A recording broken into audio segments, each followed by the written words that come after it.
നമുക്ക് അതിജീവിതമാരോട് തോന്നുന്ന എമ്പതിയും സിമ്പതിയും മുതലാക്കിക്കൊണ്ട് നമ്മളിലേക്ക് പ്രൊപ്പഗാൻഡ ഇഞ്ചക്ട് ചെയ്യുകയാണ്.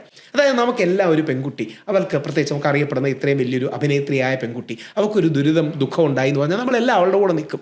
നമ്മളുടെ ആ ഇമോഷനെ കൂടി മാനിപ്പുലേറ്റ് ചെയ്തുകൊണ്ടാണ് ശ്രീ ദിലീപിനെതിരെ ആഞ്ഞടിക്കാൻ ആഗ്രഹിക്കുന്ന ചില ആൾക്കാർ. അവർക്ക് ആഞ്ഞടിക്കാൻ അവരുടേതായ കാര്യങ്ങളും ഉണ്ട്, ഇല്ലെന്നൊന്നും ഞാൻ പറയുന്നില്ല, അവർക്ക് അവരുടെ ലൈഫ്. അപ്പോൾ ദിലീപിനെതിരെ അതിജീവിതയുടെ വേദന മുതലാക്കി ചില ആൾക്കാർ വളരെ വിദഗ്ധമായി മൂവ് ചെയ്തതുകൊണ്ടാണ് ശ്രീ ദിലീപിന് 85 ദിവസം കിടക്കേണ്ടി വന്നത്. അന്ന് ഞാൻ മാത്രമേ പറയുന്നുള്ളൂ, ഇത് ഞാൻ എന്തുമാത്രം ട്രോൾ ചെയ്യുന്നറിയോ. ഭാര്യ ദീപയെ കാണുകയുണ്ട്. ദീപ എന്നോട് പറഞ്ഞു, നിങ്ങൾക്ക് എന്തിൻ്റെ കേടാണ്, ദിലീപിൻ്റെ കേസിൽ പങ്കെടുക്കായിരുന്നു. ഞാൻ പറഞ്ഞു, ദീപ നമ്മുടെ കൺമുമ്പിൽ വെച്ചല്ലേ ഒരു തെറ്റും ചെയ്യാത്ത ഒരാൾ ജയിലിൽ പോകുന്നത്, നമ്മളതിനെ റെസ്പോണ്ട് ചെയ്യണ്ടേ. 85 ദിവസം ദിലീപേട്ടൻ ജയിലിൽ കിടന്നു. 85 ദിവസം എന്തിനു വേണ്ടി? ഒന്നുമില്ല.